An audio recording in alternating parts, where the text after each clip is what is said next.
Bonsoir à toutes et à tous. Merci d'être avec nous pour ce journal. Voici les titres. L'économie togolaise plus résiliente que les années antérieures, ceci grâce aux réformes engagées par le chef de l'État Faure Essozimna Gnassingbé. Les résultats sont aujourd'hui encourageants. En savoir davantage à l'entame de ce journal. Les consultations entre les parties impliquées dans les conflits au Darfour ont connu leur épilogue ce lundi à Lomé. Ces assises sont à l'initiative de la diplomatie togolaise. Les conclusions dans ce journal. Et puis à suivre en fin d'édition la dédicace d'un nouveau roman, 40 bougies pour 6 agneaux gris, un chef-d'œuvre de l'écrivaine togolaise Abra Christiane Baudouin. Voilà pour les titres. Bienvenue dans ce journal. La stabilité économique du Togo, des réformes ont été opérées dans ce sens sous le leadership du chef de l'État, Faure Essozimna Gnassingbé. Des réformes qui rendent l'économie nationale plus résiliente avec des résultats encourageants. Ulrich Amega. Une situation économique nettement encourageante et un système financier au vert. Constat du Conseil national du crédit sur l'état de l'économie au Togo sur les 4 premiers mois de l'année 2023. Une économie plus résiliente que les années antérieures, conséquence des multiples réformes insufflées par le chef de l'État Faure Essozimna Gnassingbé, avec son lot d'avantages à chaque niveau. La réduction des facteurs de blocage de financement dans plusieurs secteurs d'activité phares, le progrès réalisé au niveau des indices de la production industrielle, des chiffres d'affaires dans le commerce et dans les services marchands. Une tendance haussière a été remarquée pour l'indice du climat des affaires, un domaine stratégique dans lequel excelle le pays ces dernières années. Tout au bénéfice des entrepreneurs et opérateurs économiques, mais à l'avantage également du développement économique du pays. Ce contexte économique favorable s'accompagne d'une décélération du rythme de progression du niveau général des prix, en liaison principalement avec les bons résultats de la campagne agricole précédente qui ont permis un approvisionnement favorable des marchés et les impacts des diverses initiatives du gouvernement visant à lutter contre la cherté de la vie. Le taux de couverture des émissions réalisées par le Trésor public au titre du deuxième trimestre 2023 est ressorti à 155% contre 30% au premier trimestre 2023. En effet, les créances intérieures, c'est-à-dire les financements accordés au secteur privé et à l'État, ont cru de 31% en un an à 1944 milliards à fin mars 2023. S'agissant des concours au secteur privé, je note que les financements par affacturage ont connu une progression soutenue, avec un encours qui a atteint 19 milliards à fin mars 2023, contre 7 milliards un an plus tôt. De même, les concours par crédit bail ont également doublé en un an pour ressortir à 23 milliards au 31 mars 2023. L'agriculture est grandement impactée avec un démarrage réjouissant de la nouvelle campagne grâce à une meilleure répartition spatio-temporelle des précipitations sur le territoire, les subventions, la disponibilité des intrants, la professionnalisation du secteur. En amont, un engagement démontré une fois encore du président de la République pour le monde agricole. Le pays connaît aussi une hausse de sa croissance couplée à une baisse de l'inflation. Le taux de croissance du produit intérieur brut PIB est confirmé à 6,6% pour l'année en cours, plus que les 5,8% de 2022, un peu moins qu'en 2021, avec 6%. Quant à l'inflation, le taux tournait autour de 8% il y a un an. Il est calculé à 5,8% à fin mai 2023 grâce aux apports de la campagne agricole précédente qui a engendré la disponibilité des produits et facilité la lutte contre la cherté de la vie. Autre chiffre reluisant, l'endettement public pointe à 60% à la fin du mois de mars 2023, alors qu'en décembre, il était encore de 66%, soit en bas de la norme communautaire qui est de 70%. Fin des pourparlers entre les frères soudanais, des consultations entre les parties impliquées dans les conflits au Darfour. Ce pays a payé un lourd tribut à cause de ces conflits. Pour ces assises à l'initiative de la diplomatie togolaise, la paix et la sécurité doivent revenir dans la région du Darfour. Les conclusions, Yata Aratem. Depuis fin avril, le conflit au Soudan a gagné le Darfour Ouest, puis le Darfour Sud. Des morts, mais aussi des populations déplacées. Il faut mettre fin aux hostilités. Le Togo offre ses bons offices. Autour de cette table, pour des consultations, toutes les parties impliquées dans le conflit au Darfour. 48 heures de discussion entre Darfouriens et la voie est balisée. City of Peace number 1, Lomé. Le choix de Lomé n'est pas anodin. Lomé est la capitale de la paix. Ici, nous avons établi une feuille de route et un plan d'action que nous pouvons suivre afin de travailler avec d'autres leaders communautaires. Dans un premier temps, il faut mettre fin au conflit, ouvrir un corridor humanitaire, sécuriser et utiliser l'aéroport. Nous avons réussi à Lomé à établir des contacts avec les leaders de l'RSF. With the leaders of the RSF. Les réfugiés qui traversent les frontières ont besoin de protection. Que le gouvernement togolais s'implique davantage dans la résolution du conflit au Darfour pour que cessent les attaques terroristes et les raids aériens. Le Togo est très éloigné géographiquement de ce conflit au Darfour, mais une seule préoccupation, la paix. La paix si chère au chef de l'État Faure Ezozimnania Zimbe. La diplomatie togolaise active ainsi son influence et sa longue tradition de médiation. Et selon le ministre togolais des Affaires étrangères, le professeur Robert Ducé, la réunion de Lomé va fournir aux leaders du Darfour un espace d'échange ouvert, susceptible d'atténuer les effets de la guerre et préserver l'unité de la société. As leaders of Darfur, vous êtes les leaders du Darfour et pour ce faire, votre région et le Soudan doivent être votre première priorité. Si tel est le cas, nous ne devons pas passer sous silence l'importance de la bonne gouvernance pour un retour à la paix et à la prospérité. Il y a des initiatives pour la paix au Soudan, mais celle dont nous avons besoin actuellement doit être inclusive. Il ne serait pas judicieux d'exclure certains parmi vous présents à ces consultations. La construction d'un nouveau Soudan s'impose à tous et pour y parvenir, il nous faut prendre de bonnes décisions pour les populations et même les dirigeants. Au nom du chef de l'État, le président Faure Gnassingbé, je voudrais vous encourager à maintenir les discussions entre vous. On behalf of the head of state, the President Faure Gnassingbé, to push you, to encourage you to continue to talk between you. Après le Mali et le Tchad notamment, le Togo s'annonce de nouveau sur le chantier de la paix au Soudan. La réunion de Lomé ne remet pas en cause les discussions de paix menées actuellement par l'Arabie Saoudite, les États-Unis, les Nations Unies et les efforts en cours de l'autorité intergouvernementale pour le développement et des pays voisins. Une pacification au Darfour pourrait ouvrir la voie à une solution négociée au Soudan. Télécharger des films, chansons et bien d'autres choses sans autorisation sera dorénavant puni par la loi. Ceux qui s'adonnent à cette pratique sont avertis avant de passer à la phase de répression. La HAC sensibilise. Marie-Ange Bidard. Exploitation abusive et non autorisée des séries, films, clips sur Internet, la Haute Autorité de l'Audiovisuel et de la Communication, HAC, revient à la charge.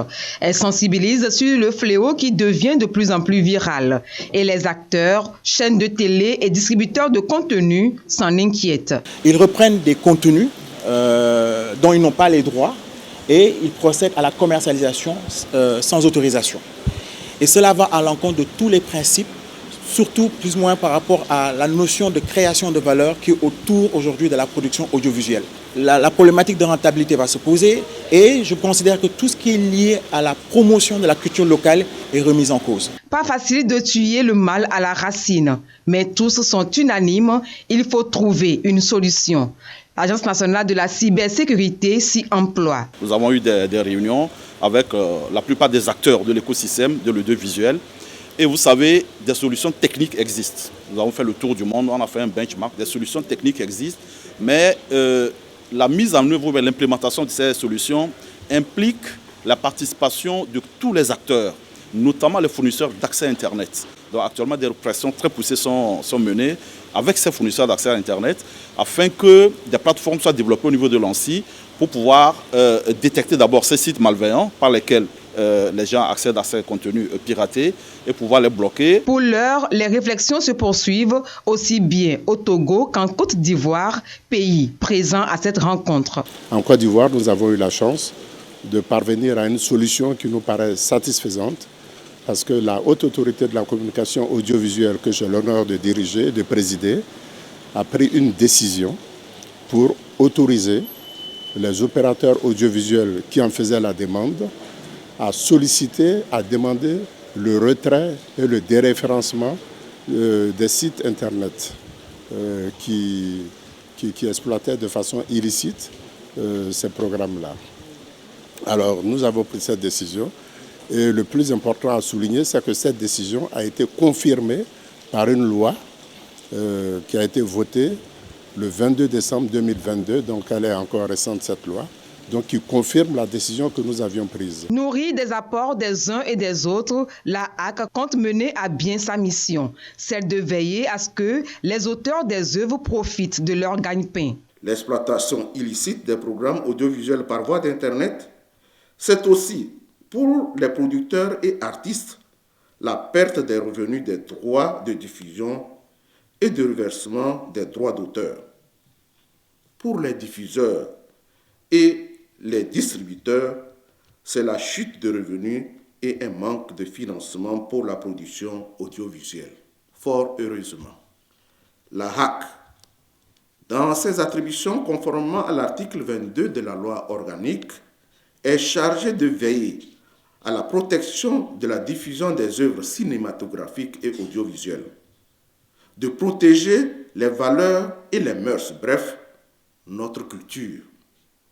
Elle dispose à cet effet d'un arsenal de sanctions à l'endroit des pirates qu'elle appliquera désormais dans toute sa rigueur. Cette rencontre fait suite à une première tenue il y a 4 ans. L'organe de régulation accentue la sensibilisation en attendant que les fauteurs de troubles entrent dans les rangs sous peine de sanctions. Bonne nouvelle si vous habitez dans le quartier de Bekota ou ses environs, plus besoin de faire longue distance pour vos services de radiologie ou de chirurgie. Les deux services sont désormais accessibles au CMS de Bekota. Le bloc chirurgical et le service de radiologie de ce centre de santé sont officiellement opérationnels après 2 mois d'essai. Reportage Ekwesala. Un bloc chirurgical et un service de radiologie désormais disponibles au sein du centre médico-social de Bekota. Les deux infrastructures équipées avec des appareils dernière génération viennent agrandir le plateau technique du centre. Leur mise en service très attendue par les populations sonne aujourd'hui comme un grand soulagement. La plupart de nos références se faisaient au niveau de l'hôpital de Baie et au CHU Sceaux. Donc avec ce nouveau bloc chirurgical et ce service de radiologie, nous n'allons plus référer les patients à l'hôpital de Baie et au CHU Sceaux. Donc ça va désengorger un peu ces deux hôpitaux. Encore merci au chef de l'État parce que ces deux blocs qu'on a au niveau de ce centre et vraiment nous allons beaucoup opérer. Et depuis qu'on a commencé, le bloc a été ouvert, donc il faut dire que c'est pratiquement 76 nouveaux-nés qui sont nés ici. 76 césariennes déjà menées avec succès, 76 bébés en bonne santé, de même que leur maman. Pour le programme des Nations Unies pour le développement, toutes les raisons sont réunies pour appuyer le gouvernement dans la mise en place de ces deux services. Leur réalisation a nécessité plus de 600 millions de francs CFA. L'objectif visé par cet appui de PNUD étant de renforcer la capacité des formations sanitaires dans le diagnostic et la prise en charge des femmes par l'amélioration des résultats de la morbidité et de la mortalité des femmes et des nouveau-nés admises en gynécologie et en obstétrique. Je voudrais exhorter l'ensemble du personnel soignant des structures bénéficiaires à entretenir cet ouvrage et ses équipements avec beaucoup de responsabilités et à continuer à mettre dans leurs priorités le professionnalisme, la rigueur, la courtoisie, l'efficacité et l'engagement pour le bien-être des femmes, des enfants et de toute la communauté. L'ambition du gouvernement est d'offrir des soins de santé de qualité à la population. L'objectif est d'atteindre un accès universel aux soins d'ici à 2030. Le directeur de cabinet du ministre de la Santé a appelé les prestataires de soins à faire bon usage de ces deux unités ainsi que leurs équipements. Cette action de renforcement vient aussi appuyer les efforts du gouvernement dans le domaine de la santé et en phase avec nos différents documents, pour ne citer que notre feuille de route gouvernementale 2025 et le plan national de développement sanitaire 2023-2027 qui vient d'être adopté. Nous prenons le ferme engagement de l'utilisation rationnelle des infrastructures, matériels et équipements qui sont mis à notre disposition et d'en assurer la maintenance adéquate. Le centre médico-social de Bekpota est en passe de devenir un hôpital. En plus de ces infrastructures, le gouvernement entend renforcer le système électrique du centre. 300 millions de francs CFA seront nécessaires pour l'exécution du projet. Registre santé, toujours avec l'inauguration de l'hôpital de référence d'Ota-Lafié par le président de la République Faure Eswazimna Gnassingbé il y a quelques mois. Un hôpital de haut standing avec une architecture attrayante. Mais la question ici est de savoir si cet hôpital est accessible à tous. Ulrich Amega nous en éclaire. Il est 8h30 du matin lorsque Massaoudou, un sexagénaire, arrive à l'hôpital de référence d'Ota-Lafié. À peine descendu de son véhicule, il est accueilli par deux agents de santé positionnés devant l'entrée qui l'accompagnent jusqu'à la réception. À cet endroit, une équipe est aux petits soins du patient, créant une ambiance chaleureuse et rassurante. Je suis allé dans une clinique, c'est là qu'on m'a demandé le scanner. C'est pour avoir le rendez-vous du scanner. Tout simplement, c'est pour ça que je suis là. L'architecture, elle est bonne, y compris aussi l'accueil.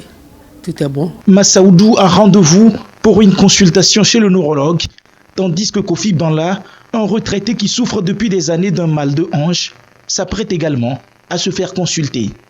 Je sentais des malaises, surtout les reins. Et j'avais des nerfs qui me gênaient. Je ne peux pas m'asseoir, je ne peux pas aussi me baisser. Donc on m'a conseillé de venir ici, ils ont de belles machines.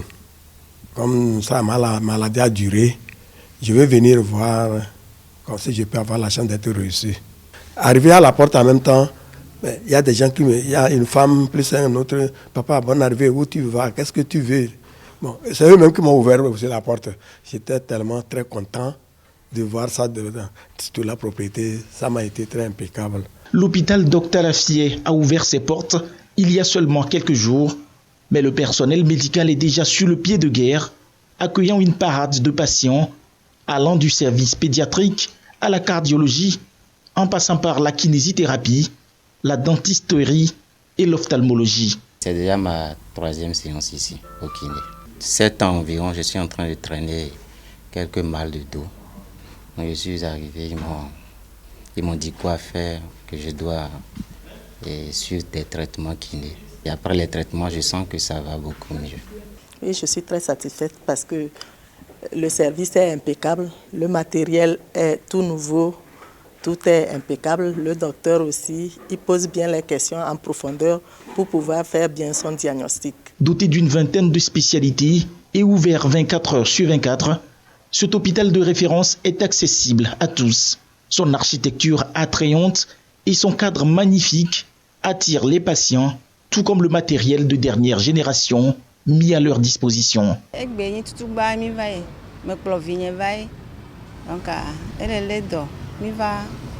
Matin, au dirigé, il fait combien de temps, qu'est-ce on va dormir le docteur et bon, il va dormir de la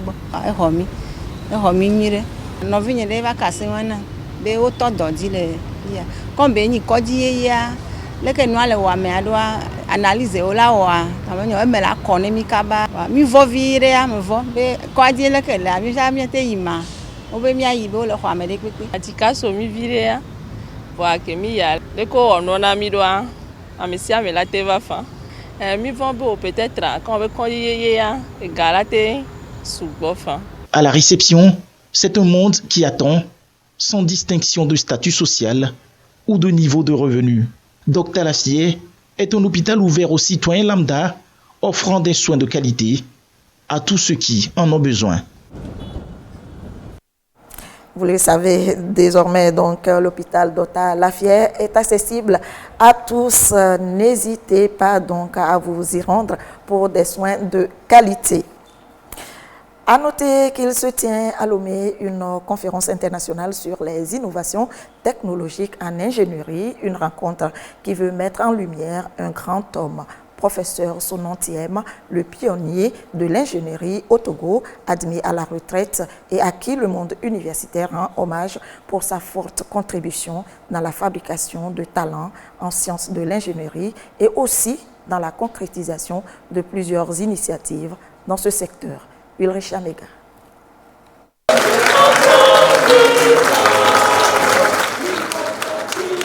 Debout et par acclamation, la communauté universitaire salue l'entrée solennelle et pleine d'émotion du professeur Sonantiem. Instant de commémoration d'un départ à la retraite pour un homme qui aura dédié toute sa carrière au profit des innovations technologiques en ingénierie.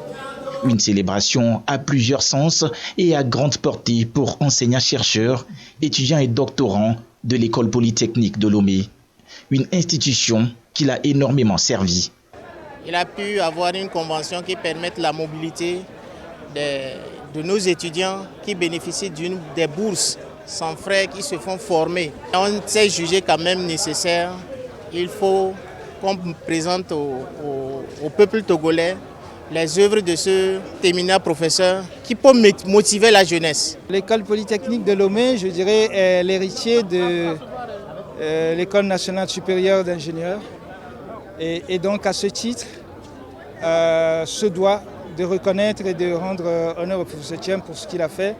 Et pour ceux qu'il a préparés, nous faisons travailler, nous avons embauché, exploitons les compétences des ingénieurs qui ont été formés. Certains sont devenus docteurs, donc des enseignants-chercheurs, et qui actuellement contribuent à la formation de futurs ingénieurs. La science de l'ingénierie se tombe à l'honneur, en a fait un sacerdoce, ici comme au-delà des frontières togolaises et africaines.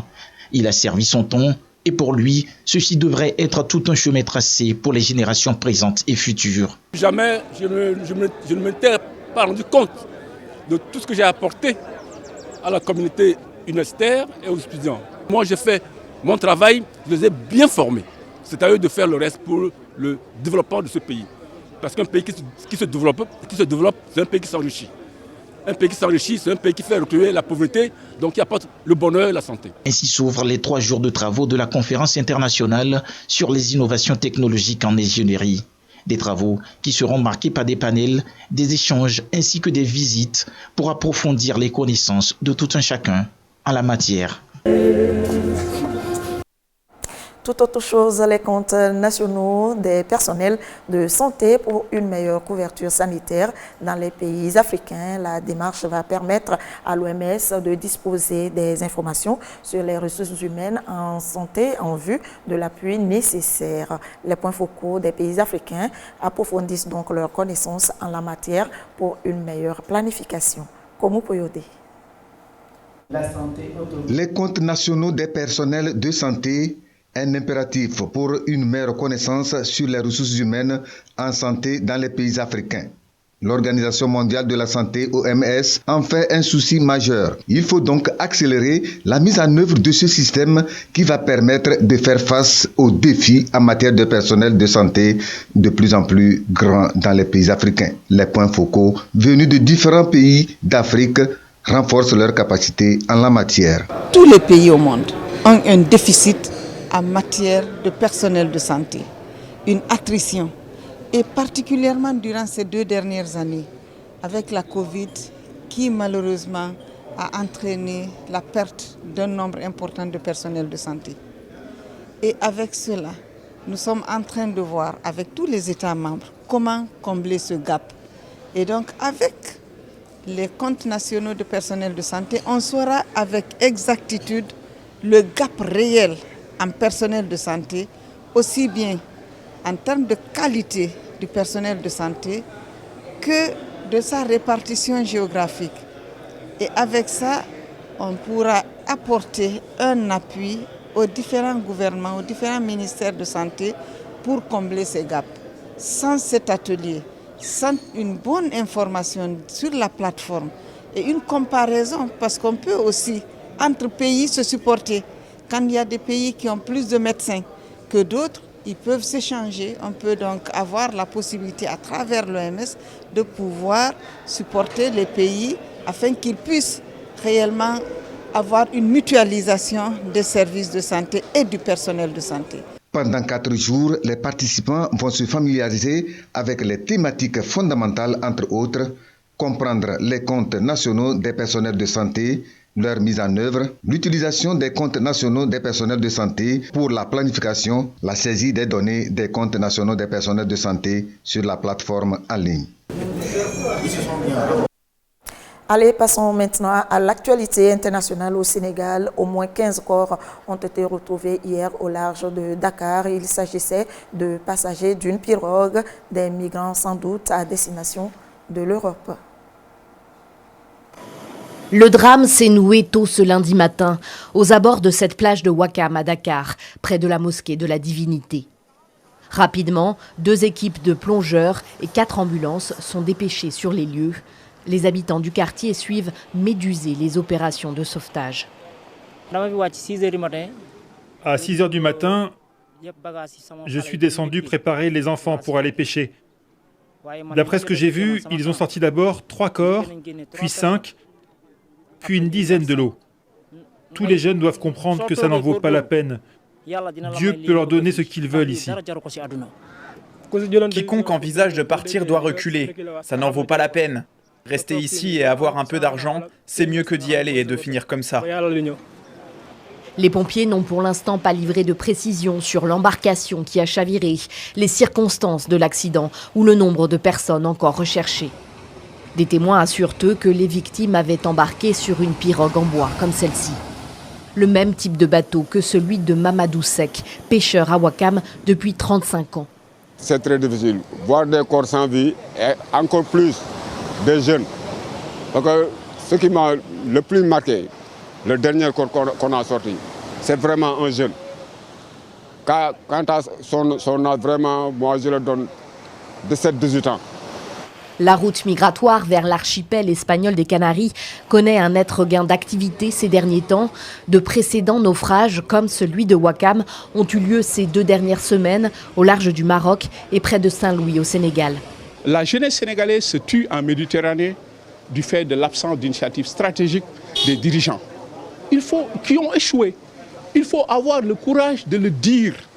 Aujourd'hui, il s'agit tout simplement d'écouter cette jeunesse et de redonner de l'espoir à cette jeunesse qui n'a plus d'espoir. Jeudi dernier, le président Macky Sall a demandé au gouvernement sénégalais d'intensifier les contrôles au niveau des zones et sites potentiels de départ, mais aussi de renforcer les dispositifs de sensibilisation et d'accompagnement auprès des jeunes tentés par l'émigration illégale. Revenons au Togo avec ce communiqué. Le ministre des Armées communique. Il est porté à la connaissance du public que les candidats retenus après les tests psychotechniques R du 20 mars au 6 avril 2023, dont la liste est jointe, sont convoqués au secrétariat de l'état-major de l'armée de l'air le mardi 1er août 2023 à 9 h pour une information très importante. Pour tout renseignement complémentaire, s'adresser à l'état-major de l'armée de l'air, division formation, école à Agouenivé, état-major général des forces armées togolaises, BP 938 Lomé, téléphone 22 51 01 29 22 51 61, poste 4007 4009 4012, email armée-de-l'air7@gmail.com ou consultez le site web du ministère des Armées au www.défense.gouv.tg. Signé le ministre des Armées.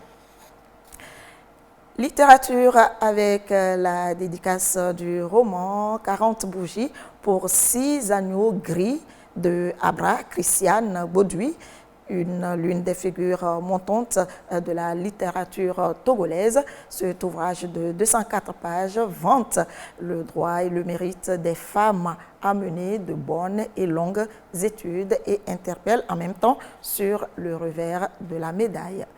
Clarisse Aticlé. 40 bougies pour 6 agneaux gris, un roman de Christiane Abra Bauduit, publié aux éditions Azur. Il raconte les mésaventures de ces femmes qui, après avoir effectué de longues et bonnes études, peinent à construire une vie conjugale paisible et épanouissante. L'héroïne de l'ouvrage, Emefa, une quarantenaire, en a fait les frais. Avec une situation professionnelle stable, elle est tombée dans sa quête d'un mari sur 6 hommes, aussi faux les uns que les autres, d'où le qualificatif de 6 agneaux gris. Chacun de ces hommes-là sont venus à elle, mais pas avec les bonnes intentions. Ils se sont présentés comme des agneaux, mais après, elle a constaté qu'en fait, ce n'étaient pas des agneaux, mais plutôt des loups, des agneaux gris. Les femmes doivent savoir qu'elles doivent premièrement se battre, essayer de trouver leur propre bonheur, ne pas faire du mariage une priorité. C'est bien beau que pour toute personne, l'engagement est quelque chose d'assez important dans la vie. Mais il faudrait, avant de s'engager, essayer de se connaître, ne pas se lancer et après regretter. Loin de décourager les femmes à faire de longues études, l'ouvrage de Christiane vante le droit et le mérite de ces femmes, mais aussi interpelle sur le revers de la médaille. L'auteur aborde plusieurs thèmes, notamment l'amour, le pardon, l'empathie, les violences conjugales. Elle a particulièrement innové en intégrant des fresques illustratives dans l'œuvre. J'ai voulu quand même passer un message fort, dire qu'on peut lire un tableau. Le tableau, ce n'est pas que des images, ce sont des événements rencontrés, ce sont des histoires. Donc c'est à cela que j'ai assimilé les toiles aux chapitres qui sont dans le roman. C'est un roman qu'on qualifierait de roman tableau. Des tableaux qui expliquent de manière assez ample ce qui suit, ou bien ce qui est développé dans le chapitre. Par cette mise en commun de 2 médias, le média livre, mais aussi le média, on peut dire, les arts plastiques. 40 bougies pour 6 agneaux gris est le 2e roman de Christiane Abra Bauduit. 3 ans plus tôt, elle publiait Pernicieuse révélation. En plus de l'écriture, Christiane est artiste plasticienne. Vocation qu'elle partage avec sa fonction d'assistante administrative et gestionnaire de projet. Elle a également de la passion pour la fabrication d'accessoires de mode et d'intérieur. Et c'est ainsi que se termine ce journal. Merci de votre attention.